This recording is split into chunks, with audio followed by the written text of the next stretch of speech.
வாழ்க வளமுடன் சுகம் சூழ்க. நற்பவி நற்பவி நற்பவி. இறைவனோடு இணைந்திருப்போம்.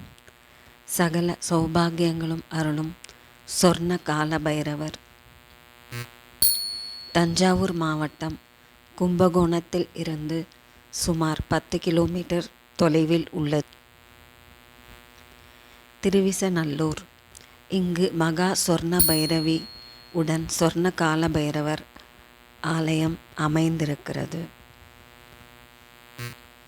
இங்கு மகா சொர்ண பைரவியும் சொர்ண கால பைரவரும் தம்பதி சமேதராக அருள் பாலிக்கின்றனர்.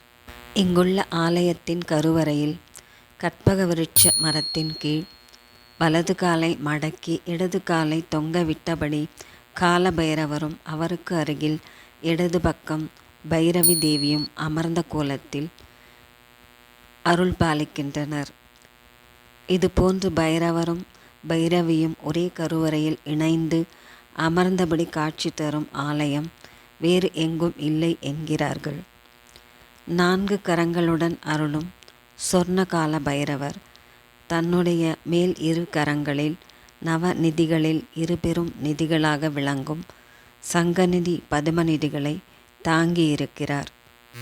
கீழ் 2 கரங்கள் அபயவரத முத்திரைகளை காட்டுகின்றன. தன்னுடைய மடியில் உள்ள பூரண கும்பத்தில் சர்வலோக நோய்களை தீர்க்கும் அமிர்தத்தை வைத்திருக்கிறார். பைரவரை போல பைரவியின் மடியிலும் ஒரு கும்பம் உள்ளது. இது சொர்ண கும்பம் எனப்படுகிறது. இதிலிருந்து சொர்ணம் சுரந்து கொண்டே இருக்கும் என்கிறார்கள். கால பைரவரும் பைரவியும் குரு மற்றும் குபேரனுக்கு உரிய வடக்கு திசை நோக்கி அமர்ந்து அருள் பாலிக்கிறார்கள். இவ்வாலயத்திற்கு வந்து சொர்ணகால பைரவரையும் கால பைரவியும் வழிபடுபவர்களுக்கு தலையெழுத்து மாறும் என்பது நம்பிக்கை. ஜாதகத்தில் உள்ள பாதகங்கள் யாவும் சாதகமாக மாறும் என்கிறார்கள். 1000 ஆலயத்திற்கு சென்று வணங்கி வந்த புண்ணியம் இந்த ஆலய பைரவரையும் பைரவியையும் வணங்கினால் கிடைக்கப்பெறும் என்கிறார்கள். பொன் பொருள் செல்வாக்கு புகழ் போன்றவை வந்து சிறப்பான வாழ்க்கை அமையும். சூரியனை சுற்றியே அனைத்து கிரகங்களும் வலம் வருகின்றன. அந்த வகையில் சூரியனின் பிராண தேவதையாக பைரவர் விளங்குகிறார். எனவே இத்தல பைரவரை வணங்கினால் சூரிய தோஷம் மட்டுமின்றி அனைத்து கிரகதோஷங்களும் விலகும். அதோடு அஷ்டதிக்கு பாலகர்களின் அனுக்கிரகமும் கிடைக்கப்பெறும் என்கிறார்கள் பெரியோர்கள். இங்குள்ள வடுக பைரவரை வணங்கினால் கடன் தொல்லைகள் விலகும்.